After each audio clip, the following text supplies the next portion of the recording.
So the purpose of today's annual meeting is for the leadership of our association to report to you, our members, our leaders, and give you a chance to speak to us, ask questions, give us ideas and thoughts on how we can help you and us accomplish MOAA's mission even better.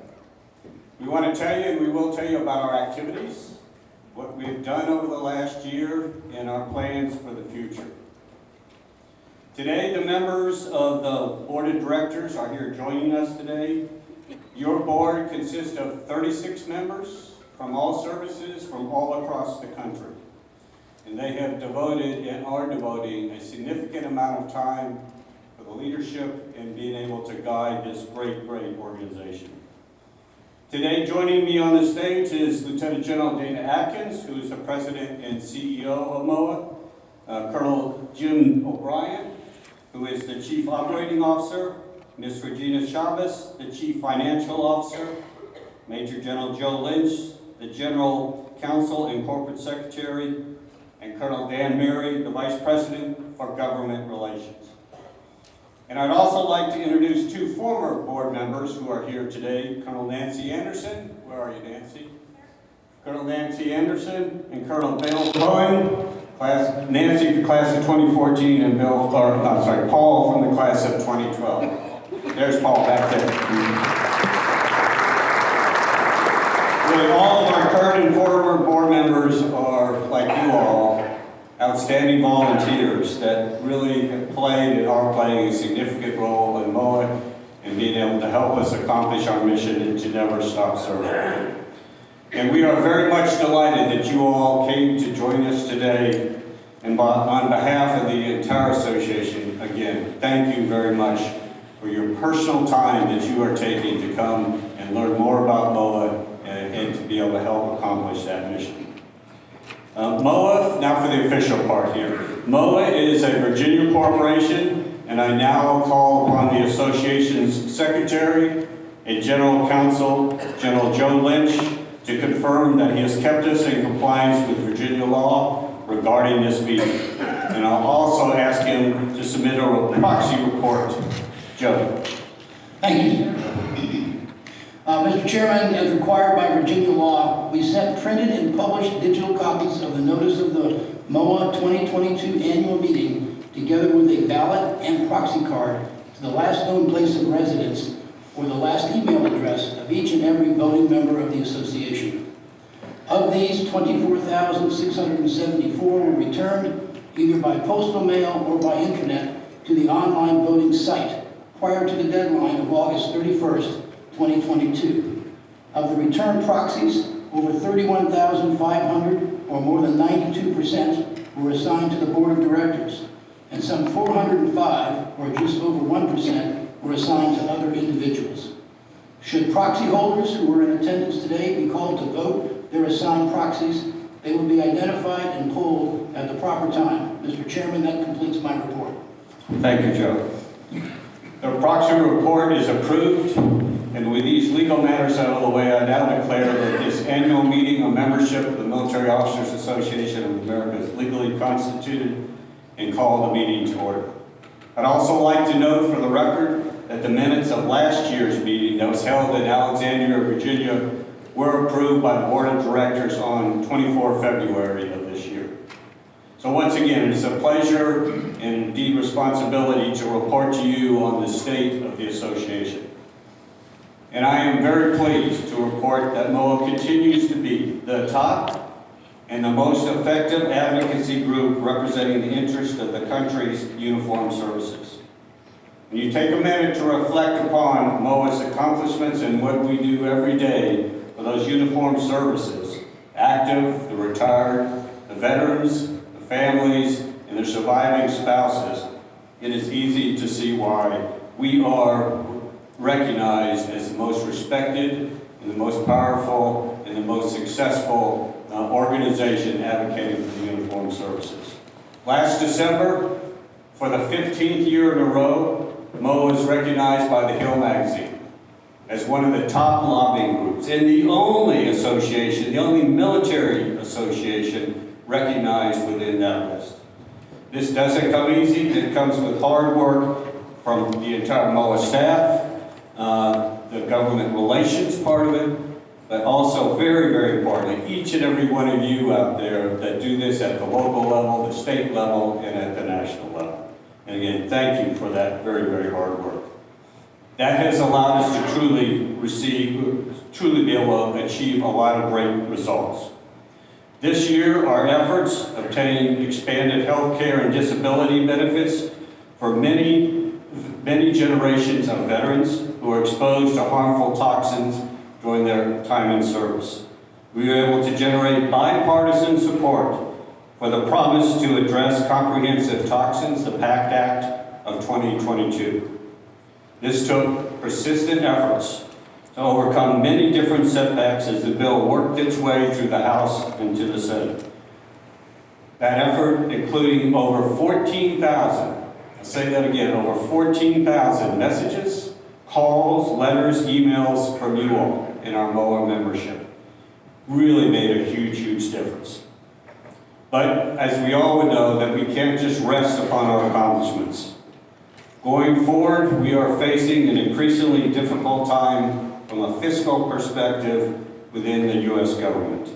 And we expect that earned benefits of all the uniformed services veterans and retired members and surviving spouses will be targets. So we are prepared and we are working to ensure beneficiaries maintain a high quality health care and have access to that. We will continue to challenge as DHA downsizes and the military treatment facilities are being forced to send more and more people out onto the civilian facilities and the uncertainties of those civilian facilities to be able to handle the patient load. We will continue to push for the approval and the passage of the 2023 National Defense Authorization Act because that act has many, many provisions in it that are needed to be able to maintain and even increase the benefits of all our uniformed service members in those communities. And we will build upon the relationships with Congress and the Defense Health Agency so that we can remain influential as they go through their policies and decision-making processes. As we face a challenging future, I believe we are very well positioned for success. I would also like to highlight two of our charities that we are all very proud of, the MOAA Foundation and the Scholarship Fund. Both have made significant positive contributions and impact to the uniformed service community. The MOAA Scholarship Fund continues to build on a legacy to help students of military families. For over 75 years, this organization, the Scholarship Fund, has provided over 17,000 grants and zero-interest loans to deserving students that have really helped them to be able to get the education that's needed. This scholarship fund continues to adapt and change to be able to better help that community and to focus not only on zero-interest loans, but we are also giving out many, many more grants than we have ever done in the past. In this current school year, 2022 to 2023, we have been able to give out $2.6 million in grants alone. I think that's quite an accomplishment, and again, a lot of that is due to you all and your generosity to be able to do that.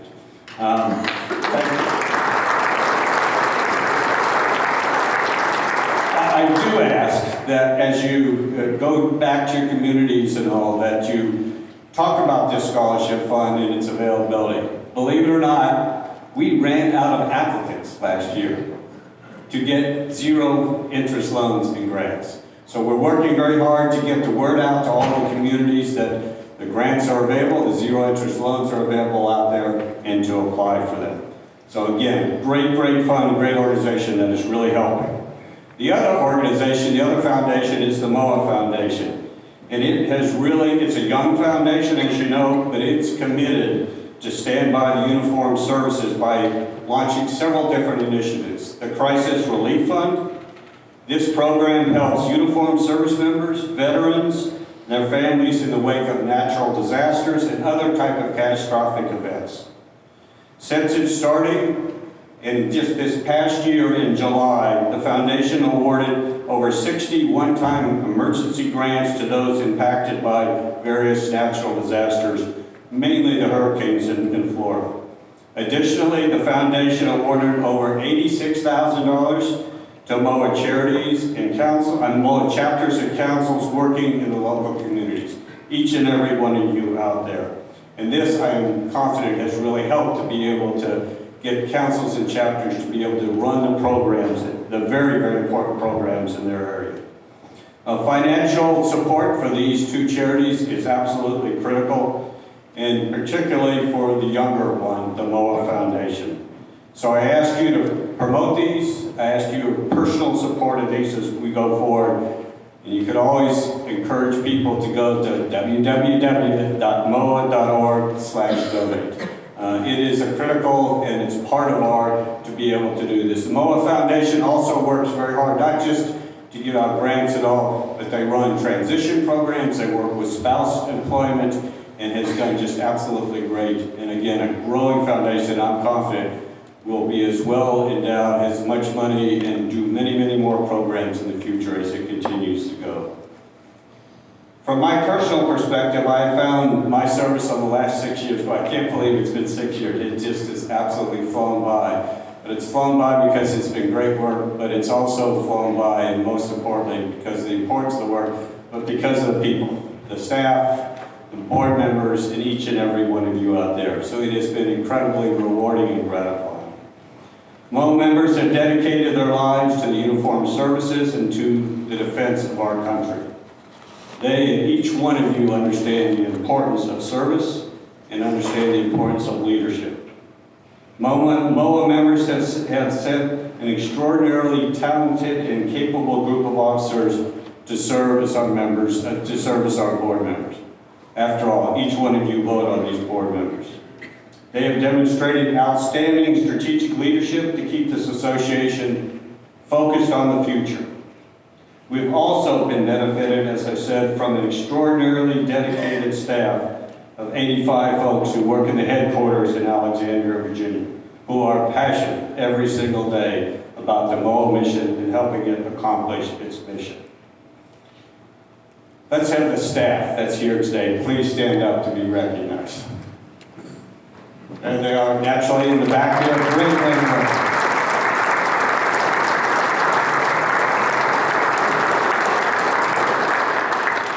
The commitment extends from General Atkins at the very top all the way down through the staff, to include Ms. Taylor Stevenson, a talented member service representative who joined the headquarters earlier this month. Her energy and enthusiasm are typical of the high-quality headquarters team that are serving our association every single day, and I am very, very grateful for their support. We will now hear from General Atkins, who will give a report on the organization, what we've done and what we are doing, and then I'll come back later for some final comments, and then we'll get to some questions. General Atkins.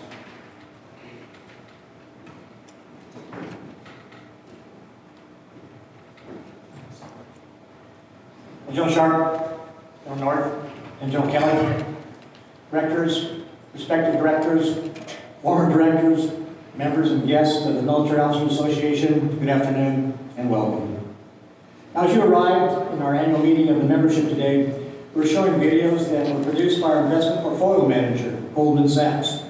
And knowing our association in detail from their work with us, Goldman Sachs sent their crews to capture the community service efforts of several of their investment clients, including MOAA. Our in-house multimedia photographer, Mike Baronis, provided some editing assistance as well. That first video, with interviews of MOAA's Southeastern Wisconsin chapter, delved into how a MOAA Community Outreach Chapter grant, coupled with a little elbow grease from the chapter members, made a difference in the lives of children and siblings of fallen service members. The chapter supports Camp Hometown Heroes, a week-long overnight camp offered at no cost to the participants. Assisting in the production of this video were several MOAA members, including Lieutenant Colonel Don Corday, then president of our Southwestern Wisconsin chapter, and Colonel Rusty Armstrong, then communications chair of that same chapter. The second production was a video capturing why MOAA makes a difference, whether it's through our legislative advocacy processes, our philanthropic efforts through the MOAA Foundation, the support of military families through our scholarship program, or the local community engagement efforts of our nearly 400 councils and chapters. Now, I'd also like to thank Judith Thomas, a MOAA member and surviving spouse from Houston. Judith is with us today, and she provides additional production assistance. She's been very active over the years, mentoring surviving spouses through that difficult transition. And I'll go off skip, and she mentored me just this afternoon on how I can, in fact, help my aging mother as well. Thank you, Judy.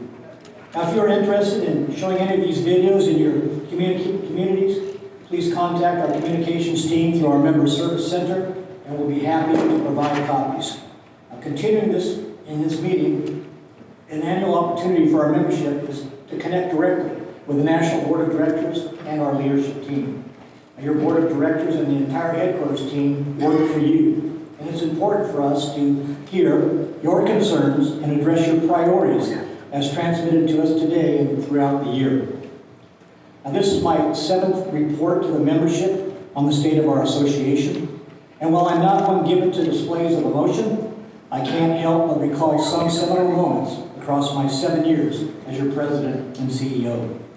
Now, I joined the leadership team in 2016 after being a longtime member of the association, and I was determined to make a difference for the men, the women, the families, the veterans, and surviving spouses of our uniformed services community.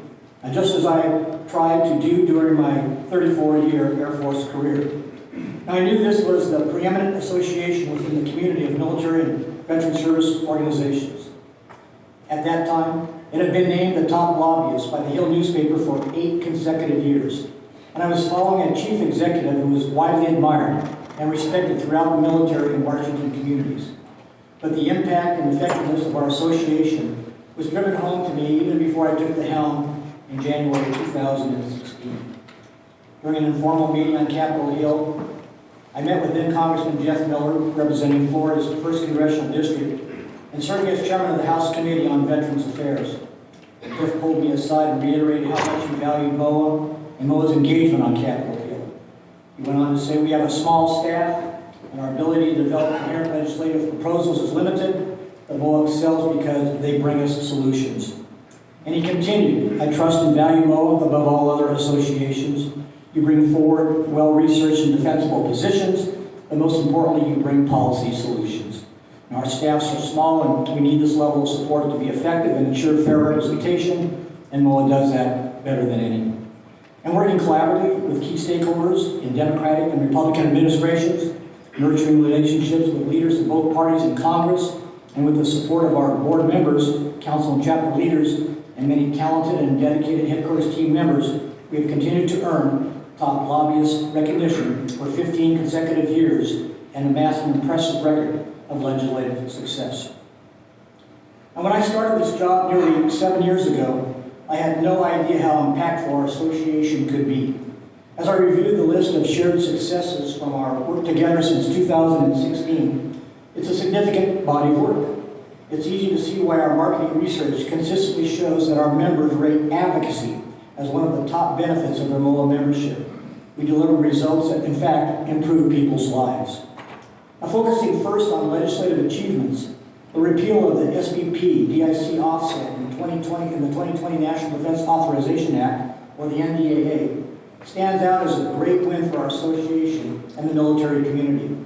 And it may not have been possible without the counsel of one of our former chairmen and several of our board members who, in early 2019, when advocacy and action priorities were being pondered, reminded us of the urgency to keep the press on and support of our surviving spouse community. This decision eventually led to 77 senators and 383 members of Congress signing on as co-sponsors, and culminated in December 2019 when the President signed landmark legislation implementing a phased repeal of the SBP DIC offset. Now, more than 66,000 surviving spouses will see a 12,000 annual increase in their dependency and indemnity compensation payment because of our tenacity, our teamwork with many others in the veteran community. We also pushed the VA Mission Act across crossed the finish line in 2018, thereby ensuring greater access to health care, both in VA facilities and in the community, expanding benefits for caregivers and improving the VA's ability to recruit and retain the best medical providers. And we were successful in limiting major TRICARE fee hikes, means-tested enrollment fees for the TRICARE for Life program, threats to the continued viability of our commissary system, and major housing allowances that would have cut almost $30,000 annually on BAH payments to basic military members. In the membership area, top-line membership has grown to more than 350,000, including more than 44,000 surviving spouses, many of whom are filling critical leadership roles in our council and chapter system.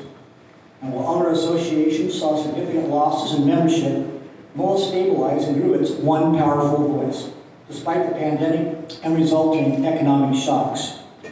And we also invested over $800,000 annually into our membership and marketing budget, resulting in more opportunities to expand our reach into the military and veteran communities, including on-air advertising in selected markets during the 2020 and 2021 Army-Navy game and the 2021 Super Bowl. In total, these three advertising segments reach an audience in excess of 3.2 million individuals. Our results of this new advertising and other innovative membership development efforts, including consistent growth in our basic membership pipeline, from which we assess most of our premium and life members, and a steady pace of upgrades from premium to life membership for successive years. And while it's important to acknowledge we have more work to do in growing membership, particularly paid membership, I believe our Vice President for Membership and Marketing, Kathy Parton, and her talented team have built a solid foundation for future success. In the engagement area, our polished and professional communications team has continued to grow and engage our audience with a steady stream of award-winning content in our print and digital channels.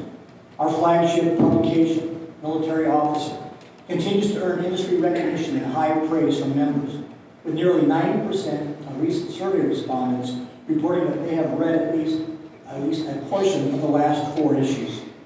And moreover, our digital channels and multimedia footprint are more robust today than ever. We routinely punch above our weight in social media engagement compared to other veteran and military service organizations. And we're growing audience in our podcast series, which recently launched season 3, featuring riveting interviews with combat veterans from Iraq and Afghanistan operations.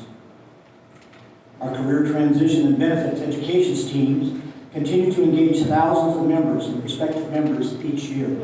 And our teams continue to facilitate the career transition portion of the Army, Navy, Marine Corps, and Coast Guard flag and general officer transition programs, providing fresh content in every session and earning acclaim from this influential audience. And we reinvigorated our marketing efforts to educate our members about the value of MOAA insurance products and travel benefits, and renegotiated agreements with MOAA's largest and most lucrative partners, USAA and the Association Member Benefit Advisors, or AMBA, including more than $1.7 million of additional revenue from these partners during the term of our multi-year agreements. All of this engagement and member service work has produced a membership renewal rate approaching 80% among MOAA's annual members, well above the benchmarks for professional associations. I'm particularly proud that we elevated the importance of MOAA's charitable organizations, our scholarship fund, and the MOAA Foundation, to become a strategic priority of this association. These two very efficiently managed charities deliver major impact to the military and veteran community through top-rated programs and improve people's lives.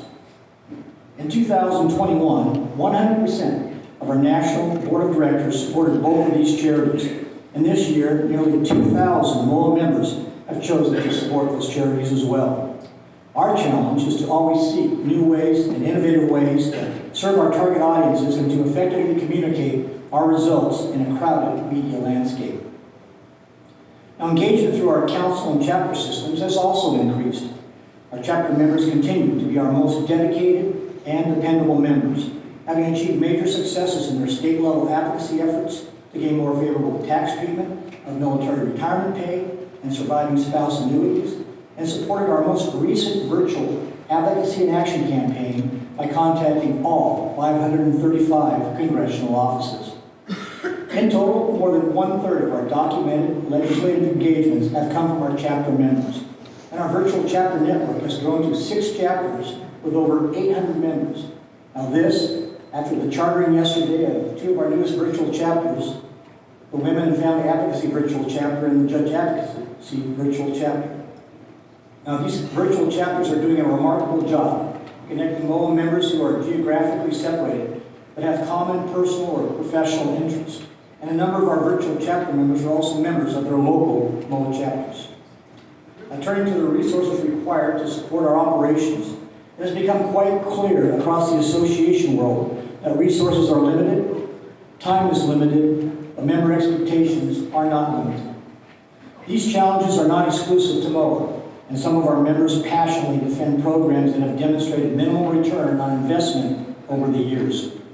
With the approval of our board of directors, we have made difficult decisions to sunset underperforming programs and successfully reduced our dependence on our investment portfolio to finance routine operations of the association. Now, despite the uncertainties in the current economic climate, I'm confident our association is well positioned to take care of our headquarters team, continue serving our members, and executing our mission of preserving and protecting the earned benefits of our uniformed services community for many decades to come. That said, I'm confident that our National Board of Directors will continue to exercise spending discipline as they carry out their fiduciary responsibilities. Now finally, a word about MOAA's headquarters team before I continue with an update on our recent activities. It's important for you to know that your MOAA team is made up of many talented and dedicated individuals who together make a great team. The leanness of our operation means we are literally one deep in several key areas of association operations. Their work makes a difference every day and keeps us focused on our strategic vision to be the leading organization advocating on behalf of the uniformed services community. And they come to work every day committed to the Roger Staubach mantra of, it takes a lot of unspectacular preparation to get spectacular results. And your MOAA team makes measurable progress to you every day. Now, the first point of engagement for most of our members reaching out to the headquarters is our Member Services Center. The model that works well for us is to recruit recent college graduates, many of whom are military juniors, to be the initial point of contact for members and prospective members seeking additional information beyond what's available in our communications channels. Our Member Service Center completes about 1,000 member engagements each week via phone, email, and text chat, with telephone being the medium preferred by most of those engagements. And I'm confident you will find our member service representatives to be an excellent resource for most of your routine questions. Now, with this as a preamble, let me transition and update you on our work together this year in each of our strategic priorities, beginning with advocacy. Now, certainly a highlight of 2021 was MOAA's selection as a top lobbyist by The Hill, the foremost periodical exclusively focused on the work of Congress. This is the 15th consecutive year that we have earned that honor. While much of our day-to-day relationship building is superbly executed by our government relations team, top lobbyist recognition is an enterprise-wide success, enabled by the collaboration and dedication of our headquarters team, our volunteer leaders in the field, and our national board. We couldn't have reached this milestone without you, and I'm grateful for your support. A critical element of our success is an advocacy association rests on the excellent relationships we have nurtured throughout Congress and with the executive branch. Since our last meeting, the chairman, our government relations team, and I have held significant meetings with a number of members of key officials in the administration, Congress, and in the private sector. Foremost among those meetings were Michael Donnelly, Vice President and General Manager of Express Scripts Federal Division. And my relationship with Michael has given our association unique insight into the TRICARE Pharmacy program, which continues to be an item of high interest among our members. I've also met individually with Tom Murphy, then the Acting Undersecretary for Benefits at the Department of Veterans Affairs, Dr. Stephen Lieberman, formerly VA's Acting Undersecretary for Health, as well as periodic leadership roundtables with VA Secretary Dennis McDonough. And I'm pleased to report our relationship with the VA leadership is strong and mutually beneficial. Other significant meetings include Lieutenant General Ron Price with the Defense Health Agency, Christine Wormuth, the Secretary of the Army, and regular consultations with VA, Department of Defense, and and White House staff members working the veteran, currently serving, healthcare, caregiver, and military spouse portfolios. Now, in the day-to-day grind of advancing our legislative advocacy priorities, our government relations team does not miss a beat when it comes to activity on Capitol Hill. This includes inactivity as well. As an example, both chambers and both parties made no effort to fund the government by the end of this fiscal year. They knew they would rely on the continuing resolution, and that is where we stand until mid-December. And we continue to share our concerns with you, our members, on this and many other legislative calls to action. And throughout the year, you have transmitted almost 93,000 messages urging your elected representatives to pass appropriations and other important legislative priorities. Now, unfortunately, it will take a continued effort to push Congress to do their job and fully fund our government before the CR expires this December. On a positive note, the persistence of our headquarters team, which included visits with key members of Congress and their staffs in early August, and support from other veteran service organizations, kept a focus on the PACT Act, which addresses burn pit and toxic exposure across generations, and nearly 3.5 million veterans are impacted. When the support of key senators became questionable, based on some inaccurate information concerning funding for this legislation, our teams engaged and went door to door on Capitol Hill to correct misperceptions and persuade the Senate to recommit to passage of this bill. As you likely saw in mainstream media or learned from our weekly electronic newsletter, we made this happen. You made this happen. And the families of those who lost loved ones to burn pit and toxic exposures made that happen.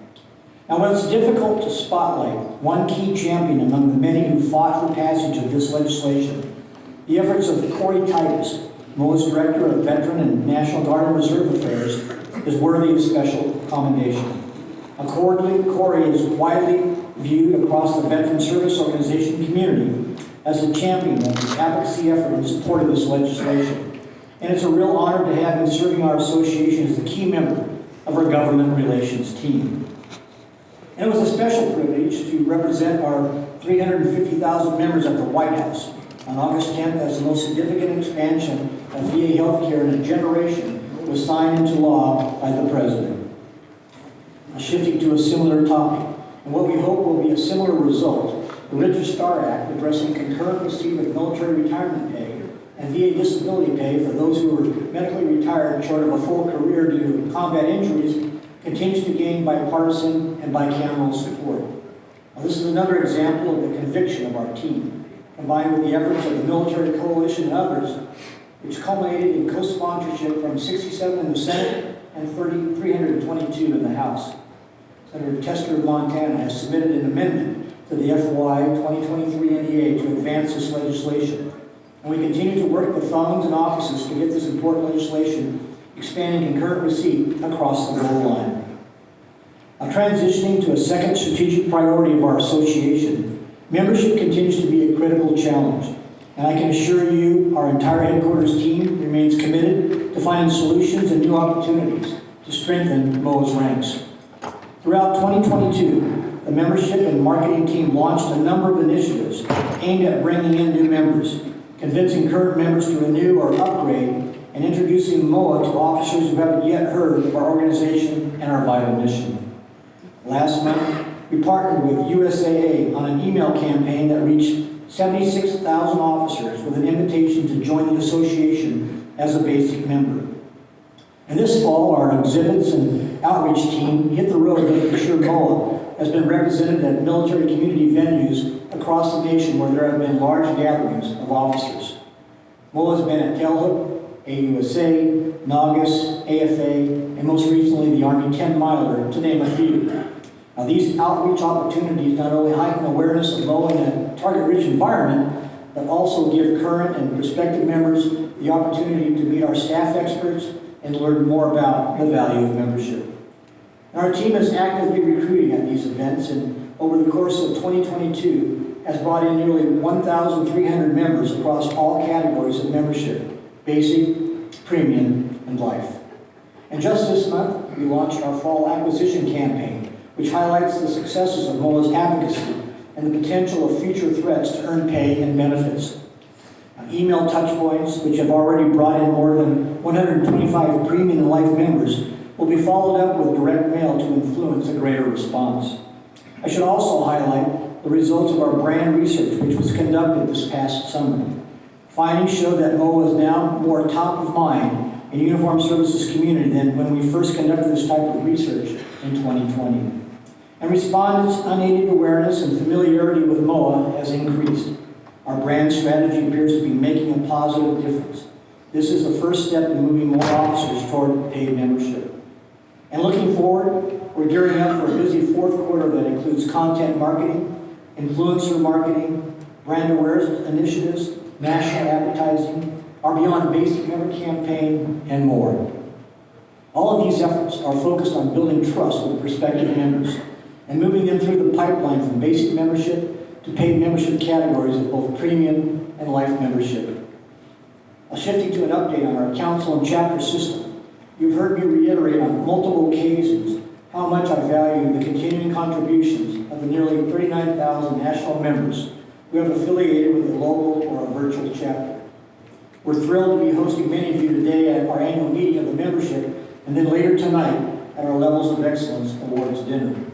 While only slightly over 9% of national members belong to chapters, you are, in fact, our most active, enthusiastic members, and you add value to our association in multitudes greater than your number. I hope those of you who might not belong to a chapter will take time this afternoon and even this evening to talk to our volunteer leaders and consider the benefits of affiliating with one of our local or virtual chapters. Our chapter members make an important contribution to strengthening our legislative advocacy engagement, growing membership, highlighting concerns within their respective communities, and building the MOAA brand in front of new audiences. It is often referred to as camaraderie with a purpose. I also hope many of you have had the opportunity to attend one of our chapter leader workshops, which have been remarkably well attended this year. Held throughout the year in various corners of the country, these workshops are scheduled in 2 adjacent half-day sessions and are an excellent opportunity for our council and chapter leaders to meet association leadership, update on current programs, share best practices for chapter management, and connect with some very interesting guest speakers. At our most recent chapter workshop in Omaha last month, we welcomed retired Navy Vice Admiral Ted Carter, former superintendent at the Naval Academy and now the president of the University of Nebraska. Admiral Carter's remarks focused on the importance of service and a variety of topics related to higher education. Our Surviving Spouse Advisory Council, led by MOAA board member Gail Joyce, also supports our chapter leader workshop series, and surviving spouses are filling many leadership positions throughout our council and chapter system. And we will conclude our 2022 leader workshop series in Dallas next month, where we will host volunteer leaders from Texas and adjacent states on November 18th and the 19th. And I hope many of you will plan to attend. Beyond the community service delivered by many of our volunteer leaders in our council and chapter system, our MOAA charities are a visible demonstration of our association's commitment to serve all members of the uniformed services community. Our reach and impact is increasing thanks to the philanthropic commitment of our members, our board of directors, and a growing list of corporate sponsors. In 2022, the MOAA Scholarship Fund provided grants to students from military families in 49 states, Europe, and the Pacific, and 41% of financial assistance distributed was in the form of grants. We expect a total disbursement for the current academic year of more than $7 million to well-deserving undergraduate students. And our Scholarship Fund Board recently approved $3.6 million in grants to be distributed to program participants in 2023, which now is almost double what we provided in the previous year. Most importantly, our members and many of our council and chapters continue to generously support our two charities, including more than $3.8 million in bequests to the Scholarship Fund just this year. And regarding our recent philanthropy campaign, the July Day of Giving campaign in support of both of our charities was our best yet, with more than $80,000 raised. And our shirt sale continues to be popular, achieving an additional profit of $3,500 from 265 shirts that were sold. And the development team have already secured more than $80,000 in sponsorship for the 2023 MOAA Charities Golf Tournament, scheduled for May 22nd at TPC Potomac at Avenel Farms in Maryland. We also raised over $5,000 in 48 hours for the Crisis Relief Fund in support of Hurricane Ian victims, and our staff on the headquarters team, with assistance from council and chapter volunteer leaders who verify individual eligibility, are fully engaged in supporting this effort. To date, 30 applications for emergency assistance have been received from Ian victims alone. These two well-managed and efficient charities are excellent choices for your end-of-year philanthropy, and I would be grateful for your support. Turning to our member engagement programs, the weekly MOAA electronic newsletter and the redesigned MOAA.org website are excelling based on continuous member feedback. The newsletter is sent to more than 330,000 members, and 40% open that weekly version, which is well above industry average for professional association newsletters. And I'm pleased to report that 72% of the 2 million plus visitors to our website view multiple pages. This has led to a doubling of our digital audience in the last few years. Our communications team and information technology experts are also collaborating on new presentations and new products at the same time. Recent developments include the launch of the Digital Retirement Guide, a database of locations that MOAA members will want to review when evaluating retirement community alternatives. Another example is the annual Changemakers project, available online and in the magazine. This regular feature celebrates MOAA members who go above and beyond in their communities and exemplify the Never Stop Serving mantra. And we are making a focused effort to celebrate our members more often and in more ways. Another area of emphasis has been spreading the good word on how our councils and chapters can expand their digital footprint by providing in-person and virtual training. Our teams are working together to make sure our volunteer leaders have the tools to get more reach in their community and better connect with their members and potential members through social media. And finally, the Never Stop Serving podcast, Season 3, continues as a powerful series. We are adding a video component to broaden its appeal and expand its footprint. In all, this work of our communications team not only receives some of the industry's top awards, but it also earns accolades from other associations, as well as our members who rate our products at the top of the scale in recent formal and informal surveys. Our member products and services portfolio is another important component of our member engagement strategy. MOAA offers its members a strong value proposition, but it's critical that we continually work to improve our offerings and, importantly, differentiate the value offered for each of our membership categories. Last month, our team, hosted by AMBA, the new MOAA Insurance Plans Administrator, and the insurance carriers for a two-day growth and strategy discussion for our insurance book of business. AMBA highlighted the increase in effectiveness with the merger of Mercer and AMB legacy teams. Follow-on discussions focused on marketing strategies, new product opportunities, current product enhancements, and expanded administrator member engagements to increase member value and planned program growth. An area of potential opportunity is a Medicare Advantage program for MOAA members.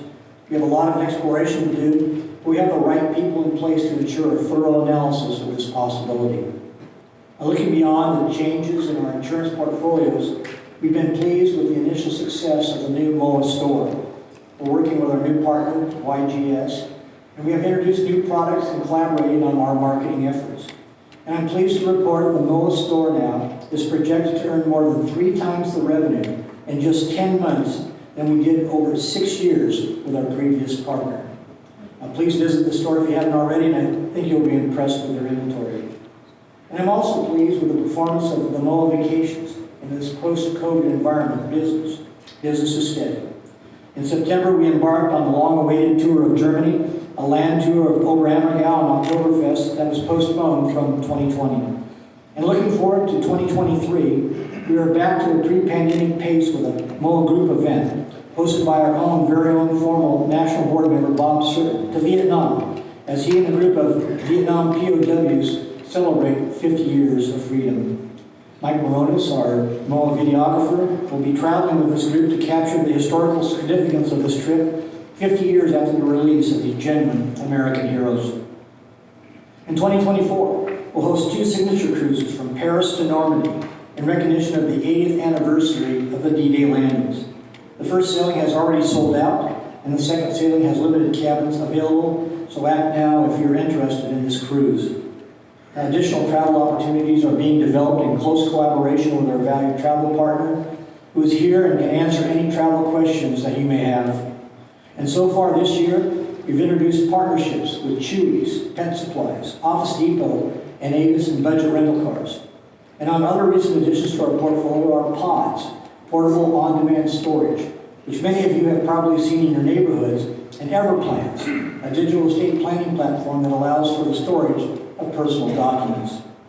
Moreover, while EA Plus offering customized, which is a customized medical security and travel assistance, is not new this year, I'm pleased to share that this program has grown to almost $250,000 in annual premium and is projected to earn more than $60,000 a year in new revenue for MOAA. And as many of you know, our national directors serve a 6-year term of office, and coincident with these meetings in Kansas City, we will welcome 12 new directors and say farewell to our class of 2022. Our MOAA directors serve without compensation, and they donate a significant amount of time to chart the strategic direction of our association. In the graduating class of 2022, we have experts on nonprofit operations, financial management, business operations, strategic planning, healthcare, chapter management, government relations, and even more. All the technical competence we would need to run a 21st century professional association. Now, each of them has made a difference, and on behalf of the national team and me personally, I want to publicly thank them for their enthusiasm and dedication to the important work of our association. Now, the next round of selections for our board of directors will begin in January 2024 and will be announced in military officer. It's a self-nominating process that is structured very similar to the selection boards we experienced during our military service. I hope many of you in this audience will consider giving back to the association through service on our national board. I'm confident you would find that a rich and rewarding experience. Now, focusing for a moment on challenges and opportunities, I would like to address our continuing work to transition our association management system to a system called Fontiva. It's a solution built on the popular Salesforce platform. Now, replacement of the association management system, our database, which is figuratively the spine of our operations, is a heavy lift. In our case, it has been 22 years since this system was last updated.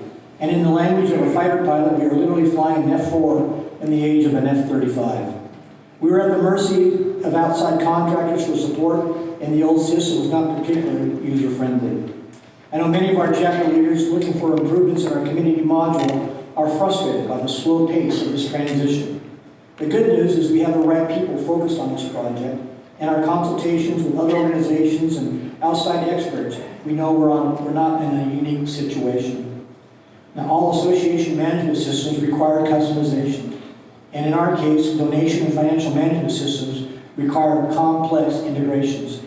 Plus, there were merger and acquisition activities with our prime contractor that contributed to the instability in the development pool. And all of this added up to delays and cost growth.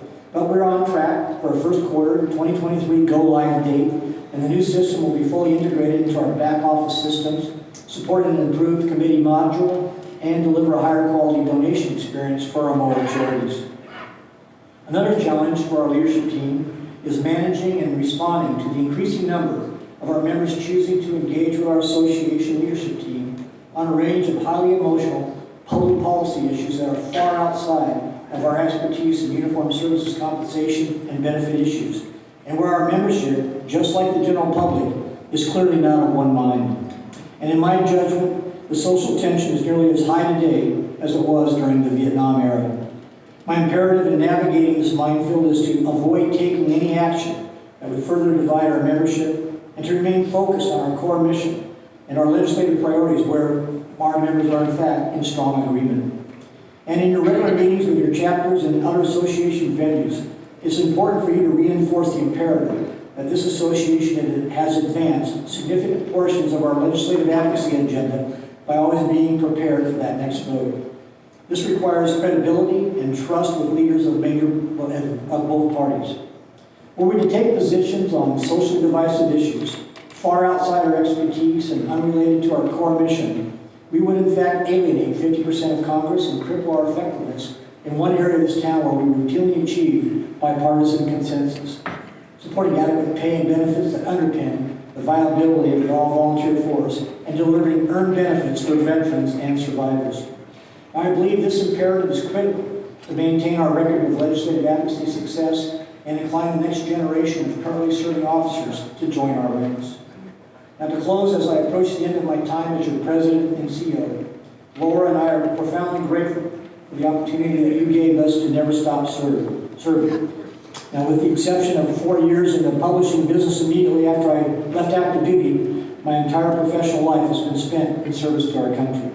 Now, just like all of you, whether you serve for a tour or a full career, we know the joy of serving a cause greater than our individual interests. Through our uniformed service and in our continuing work in this venerable association, we didn't just mark time, we actually made a difference. And I will be ever grateful for this journey with you together. And finally, as we do every year, our communications team produced a year in review video. I think it does a good job of capturing why MOAA makes a difference, whether it's through our legislative advocacy success, our philanthropic efforts through the MOAA Foundation, the support of military families through our scholarship program, or the local community engagement efforts of our nearly 400 councils and chapters. With that introduction, please show the video. MOAA members epitomize hard work and dedication, whether it is in their service to the nation or in their steadfast commitment to help their fellow men and women in uniform. In 2022, this commitment proved crucial as our members rallied with fellow veteran service organizations and secured the passage of the Sergeant First Class Heath Robinson PACT Act, one of the most important pieces of legislation affecting veterans in a decade. This law will now span generations and help nearly 3.5 million service members who are exposed to burn pits and toxins while serving their country.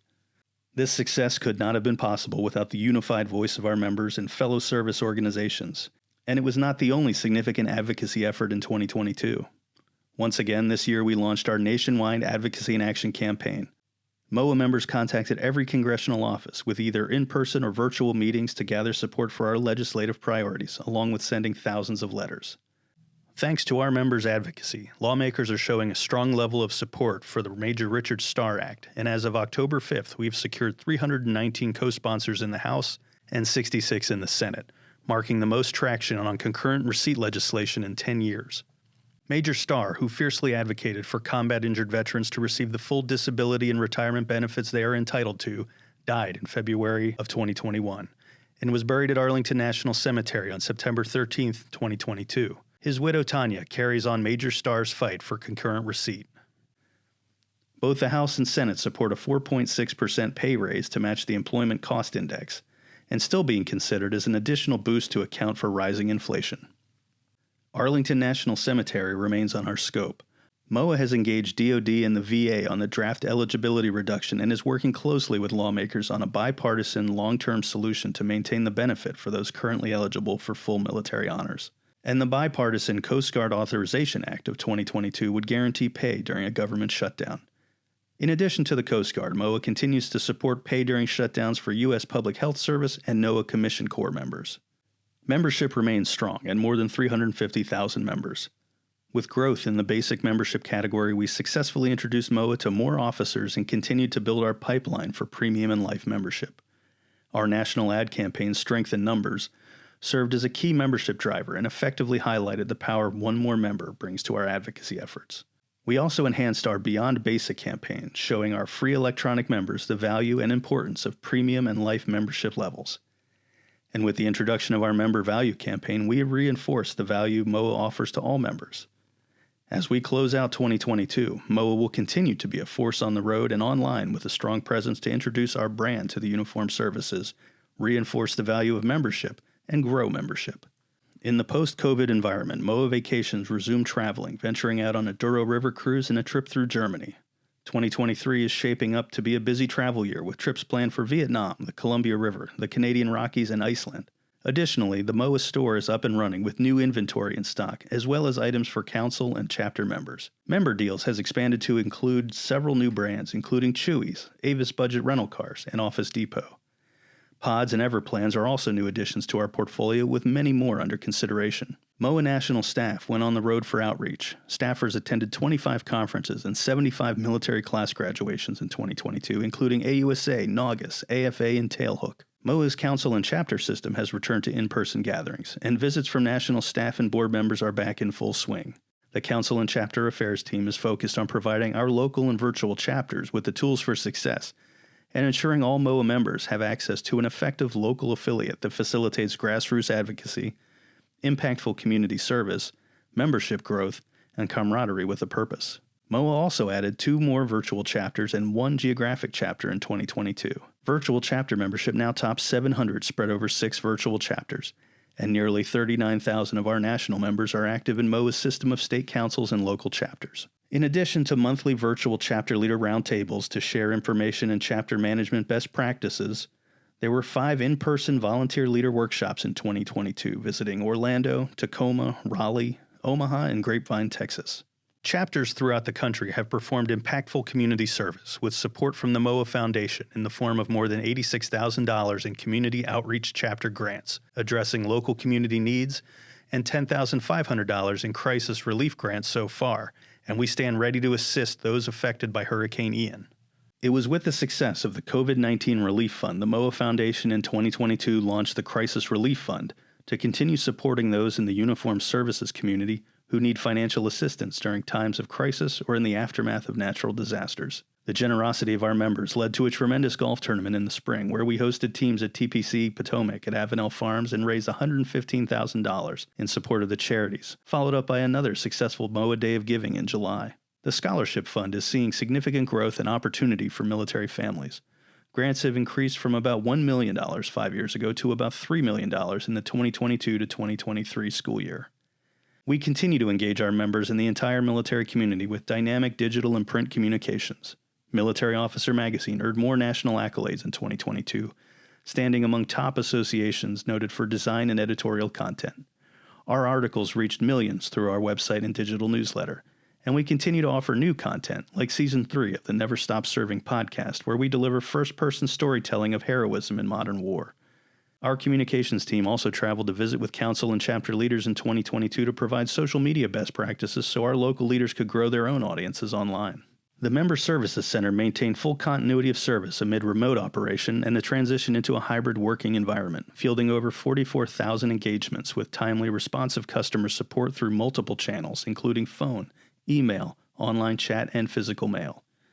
The member support teams also broadened our audience by incorporating new and existing partners into virtual offerings and expanded introductory career coaching with webinars, virtual classroom events, seminar formats, and live events. The team also developed ways to better connect in-house advisors with our Ask the Experts content and a new financial education series focused on building wealth and aimed at the 25 to 40-year-old demographic.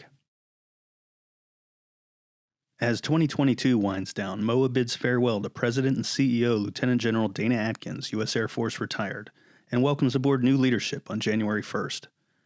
During his 7-year tenure as CEO, General Atkins focused on developing a positive culture and injecting sound business practices into our operations. He stabilized our top-line membership, made remarkable progress with our advocacy agenda, provided world-class support to our members, strengthened our financial position, and spearheaded the projected $9.5 million renovation of the headquarters building, which was completed on time and within budget. He did all this while building, developing, and supporting a team to continue to operate at an elite level well into the future. MOAA notched many notable legislative victories during his tenure, including the effort to fully repeal the SBP DIC offset, better known as the widow's tax. With General Atkins' leadership, MOAA maintained an association-wide focus on pay raises for the troops, relentless health care oversight that stopped medical billet cuts, protected TRICARE for life, and reduced the impact of TRICARE fee hikes for retirees, survivors, and service members of all stripes. General Atkins made membership development an enterprise-wide priority, and top-line membership now eclipses 350,000. His focus on technology and infrastructure improvements ensured a seamless transition during a pandemic that forced remote work and remote advocacy. None of this would be possible without the guidance and support of MOAA's Board of Directors, led by 4 board chairmen during General Atkins' tenure: retired Air Force General Tony Robertson, retired Marine General John J. Sheehan, retired Navy Admiral Walter Doran, and retired Army General Walter Skip Sharp. The board's tireless efforts are reflected in the financial strength of the organization, repeated recognition of MOAA as a top lobbyist, and platinum ratings of MOAA charities. 12 of the 36 MOAA board members, those in the class of 2022, served a tenure concurrently in line with General Atkins' time at MOAA. As they complete their terms, we offer a special thank you to this class for their collaborative efforts. Theirs, along with the continued support of our members, put MOAA in prime position to succeed as we transition to new leadership.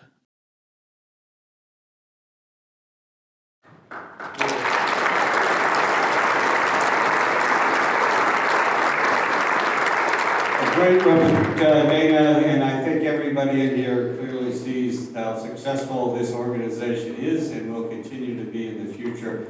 And it's for lots of reasons, but your leadership is clearly a critical part of it. And thank you very much for all the work that you have done.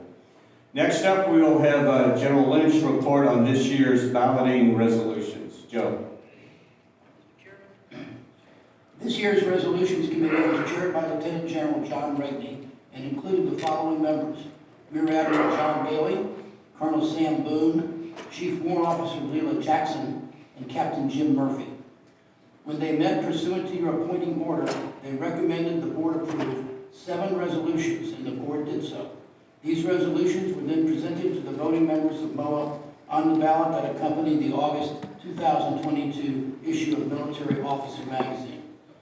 24,674 MOAA members cast valid ballots regarding the resolutions. Each of the resolutions received more than 97% of those votes approving the recommended resolutions. We had an overall participation rate of 7% of our members. This participation rate is comparable, but slightly below the participation rate in prior years. We also had a change in MOAA's bylaws to include officers commissioned in the U.S. Space Force in MOAA's field of membership.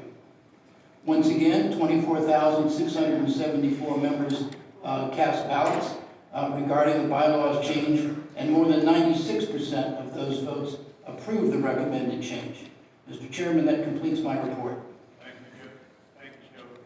And I now call on the Secretary to once again present a report on this year's board nominating committee and the results of the balloting of those nominated to be on the board of directors. Mr. Chairman, the 2022 Board Nominating Committee, elected by the board pursuant to the association's bylaws, included 1 officer from each of the 7 uniformed services. Also, in accordance with the bylaws, these officers were neither members of the board of directors nor members of the headquarters staff.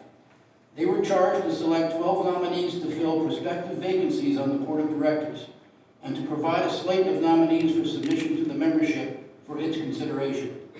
The board nominating committee met in person at MOAA headquarters on May 24, 2022, and carefully reviewed the professional and personal qualifications of all candidates seeking nomination. The committee's selections were based on the bylaws of our association, the policies approved by the board of directors, and the chairman's letter of instruction.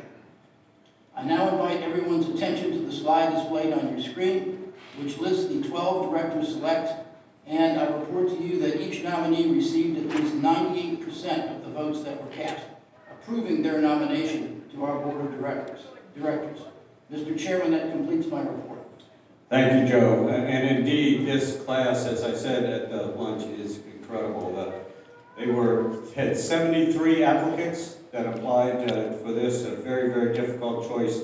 Great board nominating committee that selected and you all approved through your voting the 12 applicants that are shown on the chart there. From all across the country, from all across each one of our different services out there. And again, they will be just absolutely fantastic. Can I once again please have the new class, the class of 2028, to please stand up to be recognized.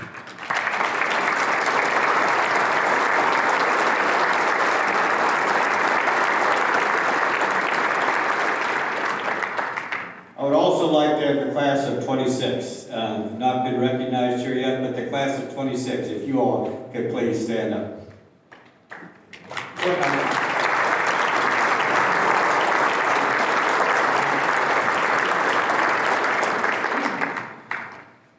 Finally, I would like to also recognize the class of 2022. The class of 2022, as I said, is about to fade out in the sunset, but we will continue to serve. It's been a great honor to be able to serve on this board, and I'd especially like to recognize my vice chairman, Admiral Gary White, Colonel Mary Mayer, and Colonel Ernie Robinson, who unfortunately is not with us because he is deployed today. But I want to thank all of them for your selfless service and your leadership within this organization. So can the class of 2022 please rise?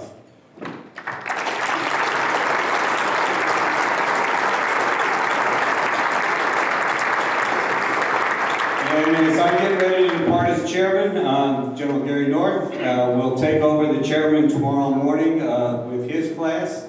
And I am absolutely confident, no doubt in my mind, that through his leadership in this class of 2024, they will make even stronger, make this organization even stronger. So Gary, if you could please stand to be recognized, and then for the class of 2024, please stand to be recognized.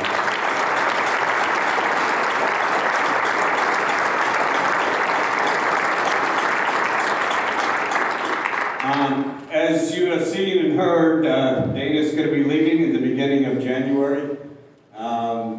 He has been the president and CEO for the last 7 years. Through some remarkable times, but it's been just, you've seen the accomplishments. But it goes beyond that. Dana has been not only a leader, but the type of leader that inspires people to really work to be able to accomplish the mission. He has had to put up with a lot of very specific questions and details and all of the, from not only for the board, but I just keep going back to, he is the leader of this organization. He has made tremendous, tremendous difference in this organization. You should be very, very proud of what you and this organization has been able to accomplish underneath your leadership. So Dana, thank you. We wish you luck in the future. We know that you will continue to serve, and I personally look forward to the continuing the friendship and the relationship. So Dana, again, congratulations and thank you.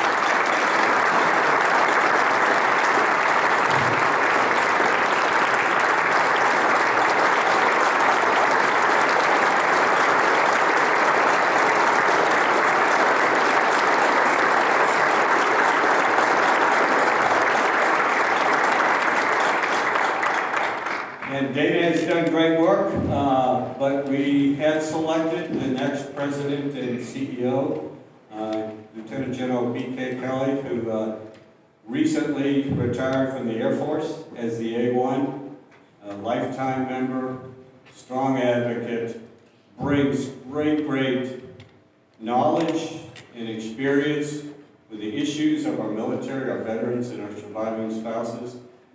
Has worked tirelessly in his previous job that he just retired from on the Hill, working with Congress to be able to advocate for the Air Force and for the needs of our community for the last 7 years, monthly going over, and sometimes much more than that, going over to talk and establish relationships and push items with Congress.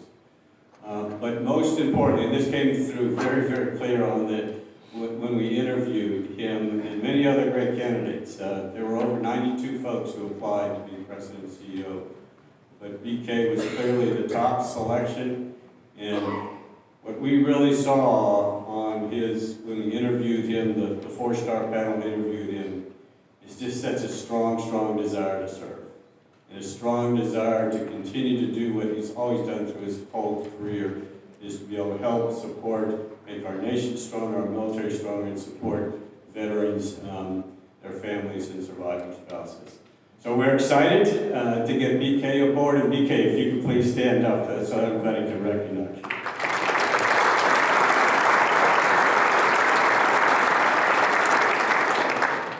And then finally, before we get to the questions, and most importantly, I do want to thank each and every one of you and all of the MOAA members out there who work tirelessly for really one purpose. You know, it's the purpose, again, to be able to help support a strong military, to be able to help support all the veterans, their families, and their surviving spouses. I said it earlier, but I'll say it again. Probably the most valuable thing each one of us has is our time. And the time that you all put to that mission is just absolutely incredible. We'll recognize you tonight for it, but we all know that, you know, the recognition we give is important, but it's just a tiny little recognition compared to what you really deserve for the selfless service that each and every one of you do every single day of the year.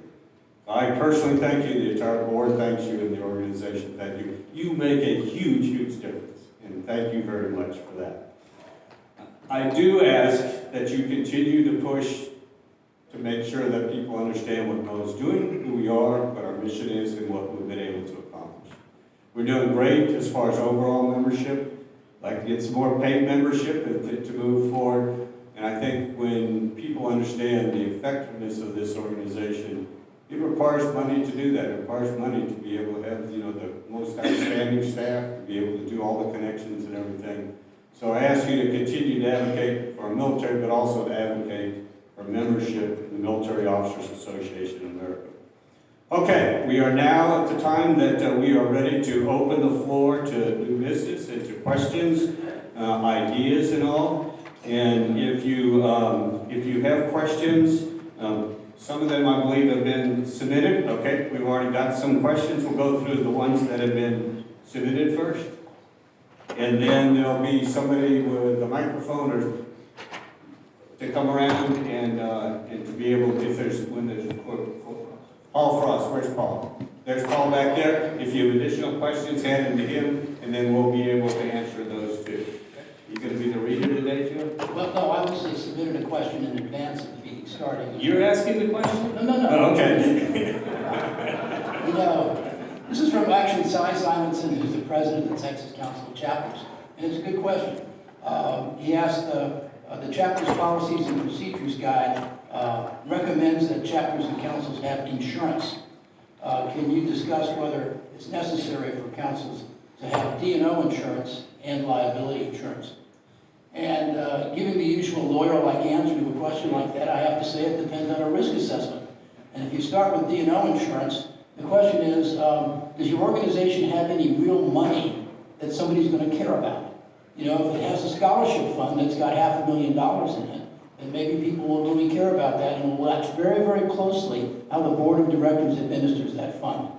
Whether or not there's liability under a D&O claim depends upon whether the directors have fulfilled their standard of care under state law. And I don't know all the laws of all the states. I know in the state of Virginia, we have a duty of care to just use our best good objective judgment in making decisions. And if you do that, you'll be protected from D&O liability. As a general rule, I would say most councils and chapters don't have the type of assets that would cause somebody to bring a D&O claim against a chapter or a council.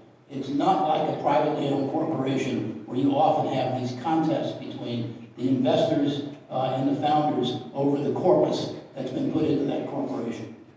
On the question of liability insurance, it depends upon what type of activities your council or your chapter is engaged in. If you're not out doing something that might expose people to danger, you're probably not going to really need liability insurance, although we generally recommend it because things you don't expect will happen can happen. We had one chapter in MOAA that decided to have a SUV in a Mardi Gras parade, and they had a big sign on the side of the SUV that said MOAA. Well, the driver of the SUV was a chapter member who got confused between the gas pedal and the brake and ran over about 8 members of the high school marching band that was right in front of them with the parade lineup. And it took us several years to work through that, but we had liability issues involving both the chapter and then MOAA National, although we had no real liability in the issue at all. But we were included in the lawsuit because they thought there would be a deep pocket there. But in any event, I think if you're going to have any type of activity where somebody might get hurt, you ought to have liability insurance, not only to protect your chapter, but to be a good citizen in your community. Or if you do unintentionally harm somebody, you really want to make it right. Thank you, Joe. Is that the only addition, the only upfront question we got so far? That's the only one I have been. Okay. If you have another question, please raise your hand, and Paul will. Yes, sir. I've got 2 questions that have been submitted. The video mentioned Arlington National Cemetery. The new rules came out 2 years, actually 26 months ago. Can you tell us the status of the changes? Yeah, I'll start and then pass it over to Dan, because we've had, as Dana said, Dana and I and Dan went and saw Secretary Walworth during the summer, and I had the most recent conversation with her via email just 3 days ago before he came out here. Where that stands right now is the rules and regulations that you saw, the initial ones that they put out for public comment, are still out there, technically, I guess, for public comment. There's nothing that has moved forward on that as far as making those codified. What the Army is doing right now, who's responsible for the oversight of the cemetery, is looking for other cemeteries, other cemeteries to become a national cemetery. Getting it so that that cemetery will be able to have the same honors and respect as at Arlington, and make it another national cemetery. And then that becomes the longer-term solution with Arlington. She has promised that she's going to keep us informed as she moves forward. She promises this is not going to happen quickly, to change any of the rules and regulations as it goes forward. Secretary Austin has made it clear that he is not happy with the rules that you all have seen out there at all. I think he said, "You mean some of these service members or some of these Army guys that served beside me in Iraq and Afghanistan, they're not going to be able to be buried there?" He says, "We're not going to be doing that." We have support. The Arlington will, sooner or later, run out of grave sites, but there's a much better solution, and that solution is getting another national cemetery and working this together in parallel. MOAA is working very hard on this. We promise to keep you informed as this moves forward, but I've got good confidence that the Army is working towards the right solution to go forward, because clearly the first ones were not. Dan, would you like to add? Yes, sir. Thank you. And thank you again for getting involved with the Secretary directly. That's helpful. In order to make sure we have a way forward as this is thought out and as there are a little bit of delays with reporting language and everything else, what we really need is a bill. Because if we get a bill, that will free them up from their current answer is, hey, we're only doing this because Congress told me to. Well, if we get another bill to kind of erase that and put a better option of finding tomorrow's Arlington, that'll be good. So be watching for that. Watch for the newsletter, and this will be another call to action where we're going to have to build up some support real quick. We will probably kick this off with the next Congress because we're winding down on congressional days, and we still need a Republican senator to be a co-sponsor, so we have a bipartisan, bicameral bill out there. Thank you, sir. Thanks, Dan. Next question. Yes, sir. Will there be an in-person advocacy and action campaign in 2023, and when will the decision be made so that councils and chapters can budget for it? Dan, the short answer is that's what we're planning for, but Dan, if you can give the details, yes. That's what we're planning for. I'll give you some details. I follow instructions pretty well. So the reality is we can't wait to get out there and get on the Hill. You know, when we were doing the PACT Act, Jim O'Brien was with me and my team was out there, Corey was there, VFW was there, some of the veterans' families were there. It was just refreshing to get to the Hill and go door to door. And we mostly talk to the staffers, but they're sometimes the most important people. So we're looking forward to it. It's going to be in person, 26 April. And what the topics right now are not defined specifically because we don't have the NDA yet. We don't know what we're going to lose or win in that effort. We don't have appropriations yet.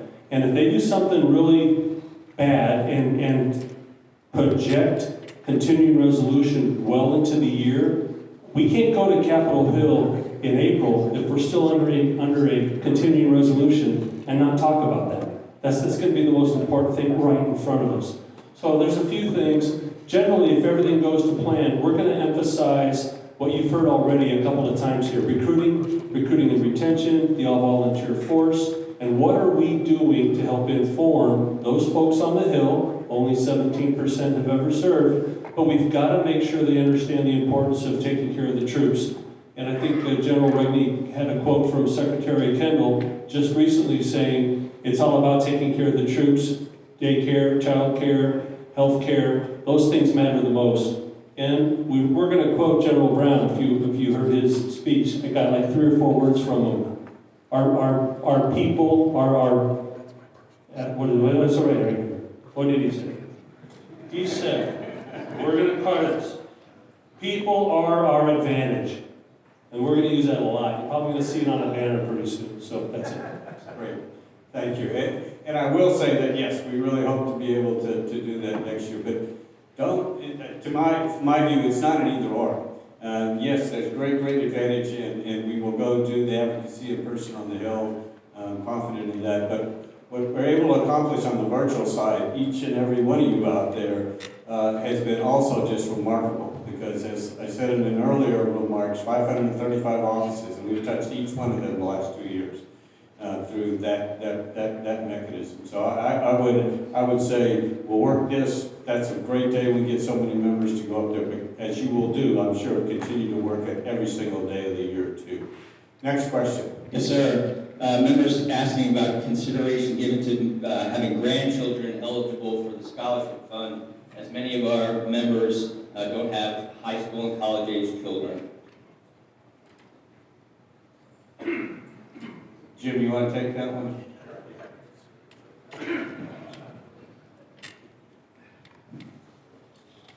We have talked financially about the resources that are available in the scholarship fund and our ability to do more. The challenge with that issue, and we've considered it through the board several times and can discuss it again, but the basic bylaws of the program are to support children of the military to make up for the experience that they go through a military career of moving around and having to pick up their roots in their junior year or their senior year, and all the challenges of being a military child. That's been the focus of the scholarship fund, and the grandchild doesn't have those same experiences, and if they do, then they are eligible on behalf of their parents rather than their grandparents. So that's the short answer to it, but it's something that we can continue to discuss. I will say also that it's only recently, as early as 2-3 years ago, we were only able to support about 1/3 of the applicants that were coming into the program. So it's recent success that has given us more resources. But we still believe there is a demand out there, and as General Sharp said, we need to get the word out to the military children, and then perhaps we can look at grandchildren after that. Okay, next question. What is the conversion rate of members upgrading from basic to paid membership? Not enough. Kathy, do you have the numbers? I could give an educated guess, but Kathy can give you probably the exact numbers here. When we take a look at basic members by the year that they joined, about 12% of our annual cohorts upgrade over time. What we're still trying to figure out is how much time does that take? Some people do it in 1 year, some people do it in 3 years. Some people it takes a little bit longer. But right now about 12%. What can MOAA do to make... So let me expand a little bit on it. I did touch on it a minute ago. Is the importance of getting the word out, and we're working very hard on this. At 350,000, that's great. That's really, really important when you go to the Hill, and you can talk about that 350,000 over 400 chapters all the way. That makes a big difference when we're able to go to the Hill to be able to do that. But to be able to continue to grow and sustain this organization, be able to do that great work and the other great work that we do, it costs money to do that. And we get, the money through the paid membership out there. So again, I encourage folks we've worked, a lot to be able to have on our website, have cards and all that says, okay, what has MOAA done for me lately? Why should I pay to do this when I could just be a basic member? The answer is, COLA -1 was repealed, because of that, and that saves, that gives you so much more money. All the stuff that we've done in healthcare, TRICARE for Life, and all of that, is that, sure, what's the current rate now, $58 or something like that? $58 a year. Do you think that's a good return on investment? And the answer is obviously yes. But it's to get that word out that it's important to be a MOAA member, but it really, really is needed to become a paid member. So it's the basic to renewals. basic to premium, and then every year getting those premium folks to renew or to transfer to life membership. So I ask you all to help advocate for that when you're out in your areas. Next question. Yes, sir. The video also mentioned Richard Starr Act. The rumors out there that it's been pulled out of the NDAA. Is there an update that you have for the Richard Starr Act? Yes, thank you for the question. Right now, there's no Richard Starr Act in the NDAA, not in the House and not in the Senate. However, we have 330, it's up to 330 now, co-sponsors from the House and 67, counting Senator Tester, who is the author of the bill. So there's quite a bit of support, and the only real chance we have is one of two ways. Tester submitted an amendment to the Senate, and that supposedly has not been included in the manager's package for the Senate, but the Senate hasn't done anything to meet and or pass their version of the bill, or their version of the NDAA. So there's a little bit of hope there. But what we're really queuing up for is to get the same momentum right out of the gate in the 118th Congress, because that starts next year with obviously a new Congress, but then it'll be the same people, the same folks to get this supported. If we can get the amount of support we have right now earlier in the year, we could have had a chance at the House. But the problem is the House signed their NDAA in July. And we didn't gather all of these co-sponsors until more recently. So you have to peak at the right time, and that's what we're going to start on next year if we don't get anything this year. Okay, we have time for a couple more questions. Yes, sir. Does MOAA have adequate geographic diversity of board of directors? On this board listing, 21 of 36 directors are from Atlantic states, 4 of 36 from Pacific states, 11 of 36 from Mid-America. So I believe, and I can ask Dana to comment on too, the answer to that is absolutely yes. And we do it in several ways. There is a minimum requirement by our bylaws of how many have to come from each one of the 6 regions all across the United States. And we make sure that is abided by and it goes forward. And this class and all the previous classes have had that. The same thing for a minimum number of servicemen, of each one of the different services that are on the board that are done. So, as I said earlier, this class and the classes that we have in there, I think are fantastic. And they do represent, they come in at the board representing and overseeing MOAA, not Oregon or not Florida, but they come in as a national board member. They don't come in as an Army or an Air Force guy. They come in to be able to represent what's best for the uniformed services, veterans, their families, and surviving spouses. But they do come from across the nation. And they do come from all the different services to be able to do that. I have, in my 6 years on the board, not seen a single time where really even an issue has come up as far as, well, what's happening on the West Coast. We think of it, we look at it from a national perspective, from an all-encompassing perspective. I don't know, Dana, if you would like to jump in. Yeah, when you look at geographical diversity, you have to look across your 36-member board. And on a 36-member board, we have a requirement that we take a look at the distribution of MOAA members across the United States. We divide that up into 6 approximately equal zones. And out of each of those zones, the board of directors, the 36 board of directors, has to have at least 4 board members in each of those 6 zones. The remaining board members can be from anywhere. But you can't look at one class of 12 and say that represents diversity or it doesn't, because every graduating class has a different number from the different regions, so that all 36 equal 12. I mean, equal all 6 regions. So you have to look beyond just the 12, and from year to year, from every board class to every board class, the number within that board class will vary significantly. But we look at the overall number on the board of directors and adjust the requirement for each class to keep that ratio that we're required to have. And the same thing goes true for the services. That's correct. Next question. Yes, sir. Please provide some tips for chapters coordinating with local staffers rather than the congressperson. Ken, you want to take that? So probably to clarify, I'm going to guess they're talking about state legislation versus federal legislation, when they want to make contact with their local. I took it as their national representative, haven't engaged with their staffers.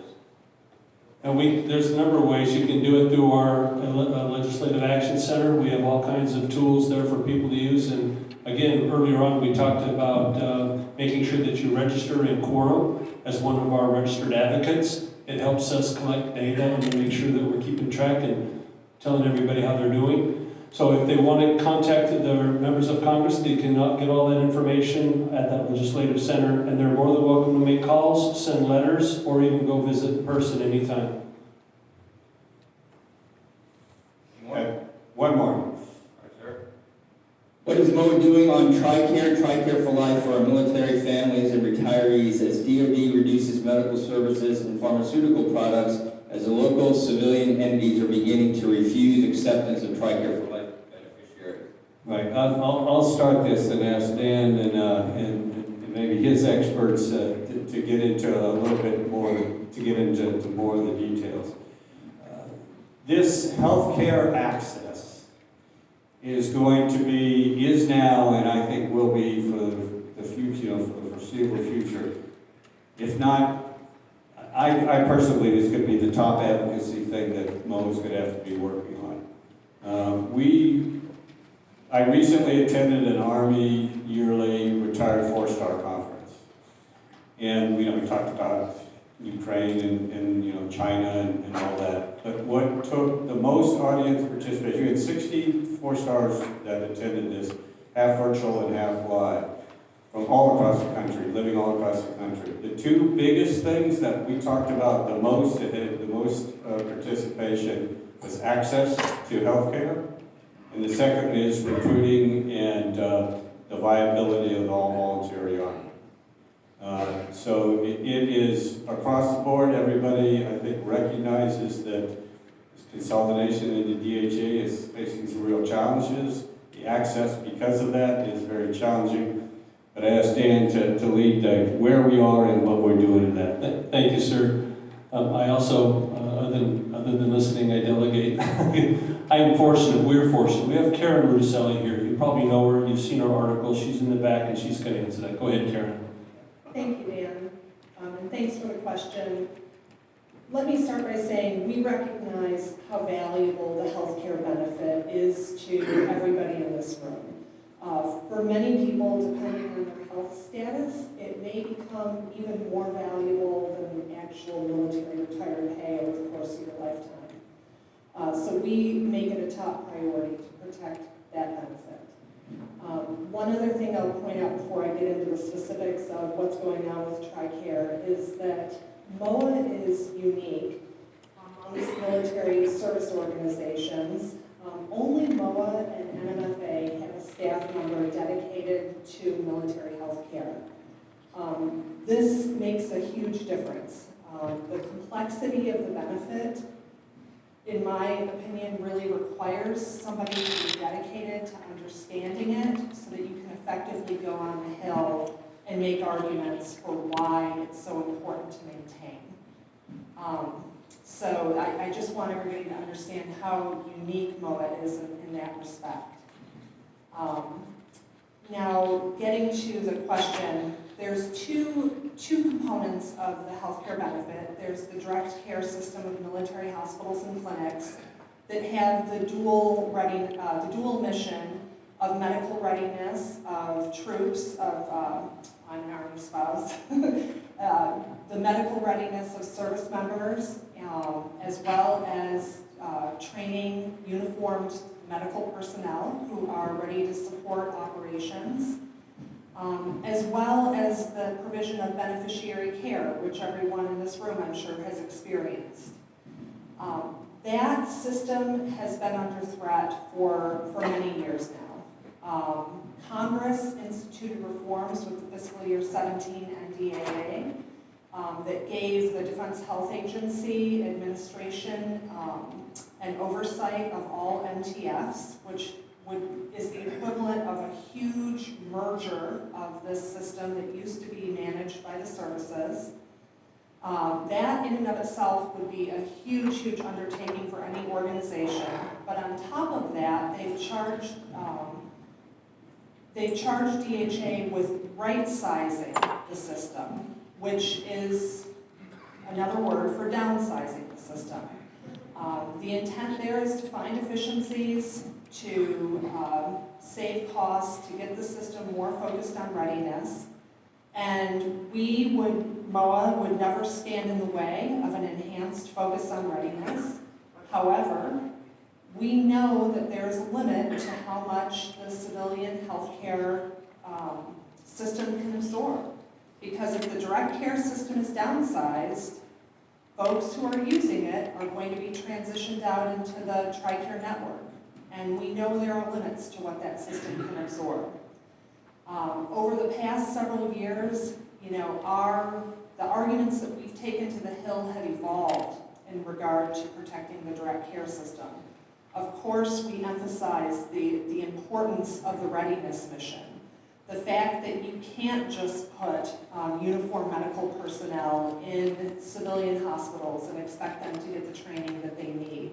That happens in some instances, and that's great, but that would not be sufficient for the readiness mission.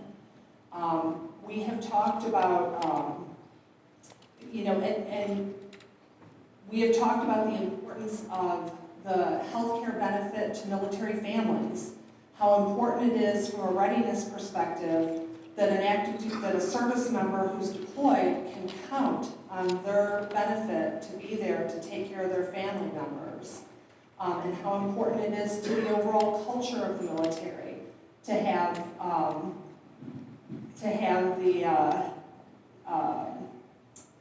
that system on the installation for families. Now, in addition to the downsizing that's taken place, and specifically, I guess I would say, the services are looking at cutting 18,000 medical billets. Anybody that's read our newsletter, our electronic newsletter over the last few years, I'm sure has read our articles on that. As I mentioned before, some of the arguments that we have taken to the Hill in the past about the importance of the readiness mission, supporting families, supporting retirees in their care, our arguments have evolved as COVID-19 has taken place. It became very clear, if you'll remember at the beginning of the pandemic, when there were a lot of questions out there about what was this pandemic going to mean for our medical system, who did everybody look to in terms of, well, what if it is overwhelmed? They looked to the uniformed services. They looked to the public health service. They looked to the military. They said, where's the military support going to come from here?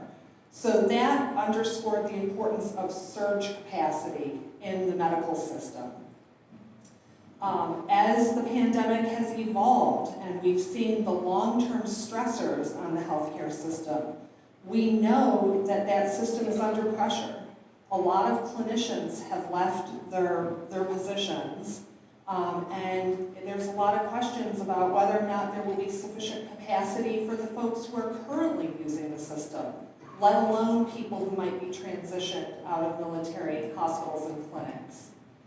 So I guess I would sum up by saying on the direct care system side, we have been at this for many years, and our arguments that we're taking to the Hill, we're constantly refreshing them and evolving them to respond to the current situation, not only in the military health system, but also in the civilian health system as well. And we have had some success. I mean, the number of billets that have been started out, was it 16 or 18,000, and now it's down to, what, 6 or 7,000. Still not a victory at all, but again, the advocacy on the Hill and understanding the importance of this issue and making it a top issue is key in what MOAA is really focused on. Thank you, Karen. So unfortunately, we do have to stop at this time to get ready for the next events and everything. If there are additional questions out there, I truly do invite you to email them to DT, literally dt@moaa.org. Trust me, after working with DT for 6 years, he will respond. There's no doubt in my mind about that. he will get answers back to you. So if there's additional questions out there, please email to him again at dt@moa.org. So this concludes this year's annual membership meeting. Again, I thank each and every one of you all for coming and participating. We really look forward to the dinner tonight to be able to recognize the great work that you're doing. I personally will miss very much being on the board, but I also promise that I will never stop serving. And thank you for attending, and I now declare that the 2022 annual meeting of MOAA's membership is now adjourned. Thank you.